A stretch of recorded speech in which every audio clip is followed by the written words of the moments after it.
नमस्कार दोस्तों। आज हम विलियम वर्ड्सवर्थ की एक बहुत ही कमाल की और पावरफुल कविता में गहराई से उतरेंगे, जिसका नाम है the world is too much with अस। क्या आपको कभी ऐसा लगा है कि ये आज की दुनिया, ये भाग-दौड़, ये डेडलाइंस आप पर कुछ ज्यादा ही हावी हो रही हैं? अगर आपका जवाब हाँ है, तो यकीन मानिए आप इस कविता का जो मेन आइडिया है, जो इसका दर्द है, उसे फौरन महसूस कर लेंगे।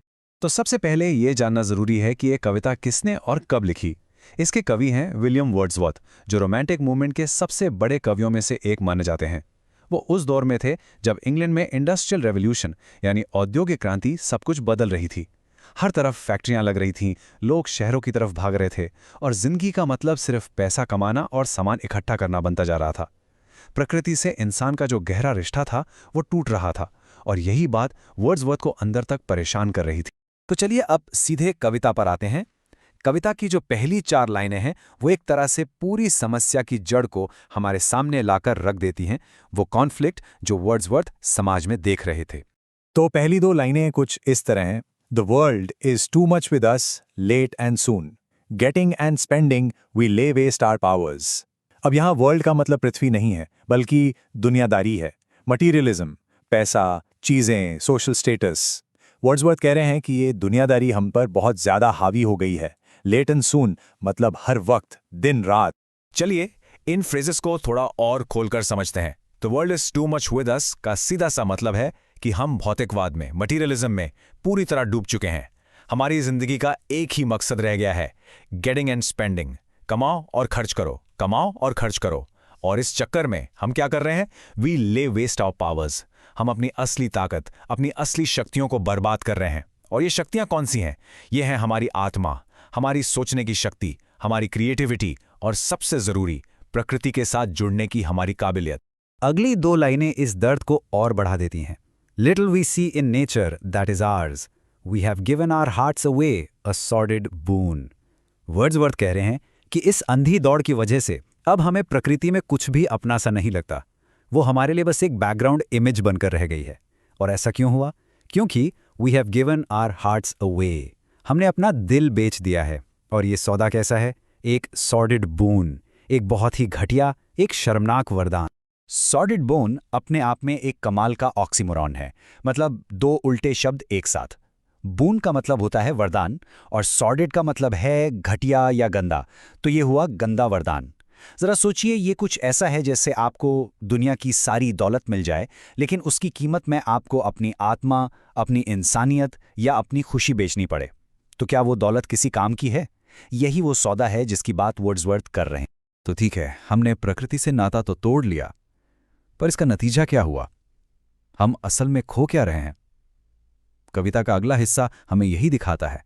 अब देखिए वर्ड्सवर्थ प्रकृति की कितनी खूबसूरत तस्वीरें हमारे सामने रखते हैं। वो कहते हैं, this sea that bares her bosom to the moon, ये समंदर जो चांदनी रात में अपनी छाती खोलकर लेटा हुआ है। The winds that will be हाउलिंग at all hours, ये हवाएं जो कभी घंटों तक गरजती हैं, तूफान लाती हैं। And are up gathered now like sleeping flowers, और वही हवाएं अब इस तरह शांत हैं जैसे सोए हुए फूल हों। यहाँ प्रकृति को एक जिंदा इंसान की तरह दिखाया गया है। उसमें भावनाएं हैं, वो बदलती हैं, पर हम इतने मशगूल हैं कि हमें ये सब कुछ दिखाई ही नहीं देता। और फिर आती है ये सबसे जरूरी line, for this, for everything we are out of tune. इसका मतलब है कि हम इन सभी चीजों के लिए, पूरी कायनात के लिए बेसुरे हो गए हैं। जैसे कोई सिंगर सुर से भटक जाए, वैसे ही हम जिंदगी के, प्रकृति के सुर से भटक गए हैं। हमारा रिदम कुदरत के रिदम से मैच ही नहीं करता। अब यहाँ से कविता में एक बहुत बड़ा इमोशनल शिफ्ट आता है। कवि अपने निराशा से तंग आकर एक बहुत ही रैडिकल, एक चौंकाने वाली इच्छा जाहिर करते हैं। कविता का ये टर्निंग पॉइंट, जिसे वोल्टा भी कहते हैं, एक चीख के साथ आता है। कवि कहते हैं, it moves us not, great God, मतलब प्रकृति की ये सारी खूबसूरती, ये समंदर, ये चांद, ये हवाएं हमें जला भी टच नहीं करती। और फिर वो फ्रस्ट्रेशन में चिल्ला उठते हैं, हे भगवान! ये गहरी हताशा है। और इसी हताशा में वो एक शॉकिंग बात कहते हैं, I'd rather be a pagan suckered in a creed outworn। वो कहते हैं कि मैं इस मॉडर्न मटीरियलिस्टिक इंसान होने से तो कहीं बेहतर एक पेगन होना पसंद करूंगा। एक ऐसा पेगन जो एक पुराने भुला दिए गए धर्म में पला बढ़ा हो। तो ये पेगन कौन थे? देखिए, पेगन उन लोगों को कहा जाता था जो पुराने बहुदेववादी धर्मों को मानते थे। इस कविता के हिसाब से पेगन वो इंसान है जो प्रकृति में ही भगवान को देखता है, जो ये मानता है कि पेड़ों में, नदियों में, पहाड़ों में, समंदर में हर जगह जीवन है, दिव्यता है, एक मैजिक है। वर्ड्सवर्थ यहाँ धर्म बदलने की बात नहीं कर रहे हैं, बल्कि वो इस नज़रिए, उस सोच को वापस पाना चाहते हैं। वो आगे कहते हैं कि अगर मैं एक पेगन होता तो so might I standing on this pleasant lea, इस खूबसूरत हरे भरे मैदान पर खड़े होकर have glimpses that would make me less forlorn. मुझे शायद कुछ ऐसी झलकियां दिख जाती जो मुझे कम अकेला और उदास महसूस कराती। फॉरलोन का मतलब है बहुत ज्यादा अकेला और दुखी। तो ये पेगन वर्ल्ड व्यू उनके लिए इस अकेलेपन का इलाज होता। और कविता इन दो जादुई लाइनों के साथ खत्म होती है, have sight of Proteus rising from the sea or hear old Triton blow his wreathed horn. वो कल्पना करते हैं कि काश मुझे समंदर से निकलते हुए देवता प्रोटियस दिखाई दे जाएं, या मैं ट्राइटन को अपना शंख बजाते हुए सुन पाऊं।